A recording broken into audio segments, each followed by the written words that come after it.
Kuba imihindagurikire y'ibihe ikunze kugira ingaruka ku bahinzi, indwara zibasira ibihingwa zikagorana kubonerwa imiti, ibigo by'imari n'iby'ubwishingizi bikaba bitarinjira neza muri urwo rwego, ndetse ibihingwa bimwe na bimwe ntibyunganirwe, ni zimwe mu ngorane abakora umwuga w'ubuhinzi n'ubworozi bagaragaza bikwiye kwitabwaho kugira ngo uwo mwuga urusheho guteza imbere abawukora. Ingorane ya mbere ni ikirere. Uko ikirere cyahindaguritse, umuhinzi ashobora guhomba cyangwa kunguka biterwa n'igihe uko kimeze. Kugeza ubu ngubu ibigo by'imari byari bitaratinyuka gutanga amafaranga ku bahinzi n'ibigo by'amasiransi kugira ngo batange bahe ubwishingizi ku bahinzi ku ngorane bahura nazo, nk'ibiza, umuhinzi yahinze agahomba. Iby'imiti byo mutubwira, leta hari ibintu yunganira ku muhinzi nk'amafumbire,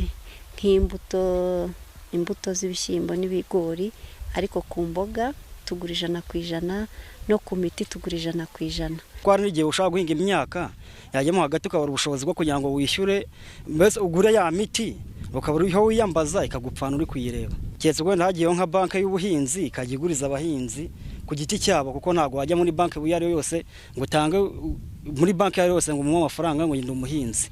Mu mbogamizi z'ubuhinzi nuko duhinga nta masoko dufite, twajya gucuruza ugasanga ibihingwa byacu birasabagiye.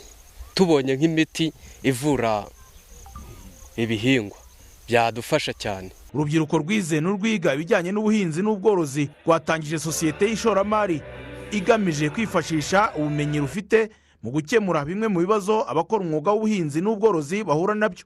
Perezida w'inama y'ubutegetsi y'iyo sosiyete mu Rwandashyaka Evariste avuga ko ishoramari rije kunganira abakora uyu mwuga. Ahantu banke itinya gushora imari, kwege tuzajya tujya kuko twarabyize dukoreshe ya mafaranga yacu nk'ishoramari, natwe dushora imari mu buhinzi n'ubworozi. Abantu bavuga ngo ubuhinzi burimo riske, tugiye kubikora nk'ababyize, na za riske tuzimanaging nk'ababyize. Kandi nukumvisha amabanki yo kumwuga w'ubuhinzi atari umwuga w'abantu babuze icyo bakora, cyangwa umwuga gushoramo amafaranga harimo riske. Niba harimo riske ariko se tuzifatanye cyangwa dufasha abahinzi kuzimanaginga gute?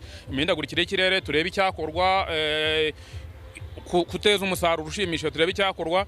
Abaturage bamaze iminsi bariranga amafumbire abageraho bagiye gusarura, kege nk'abantu babyize tuzi igihe bahingira, tuzagira uruhare natwe mu gucuruza amafumbire tubageze ku baturage tubagira n'inama. Iyi sosiyete y'ishoramari mu buhinzi n'ubworozi izakorera mu turere twose tw'igihugu, yanatangije urubuga rw'ikoranabuhanga ruzatuma umusaruro w'ubuhinzi n'ubworozi w'abanyarwanda ushakirwa amasoko mu gihugu imbere no hanze yacyo. Izanibanda ku kwegera abahinzi n'aborozi ibaha ubujyanama nka kimwe mu byo abakora uwo mwuga bakunze kwinubira ko ubujyanama bubahabwa budahagije. John Bicamumpaka, Televiziyo Rwanda, i Kigali.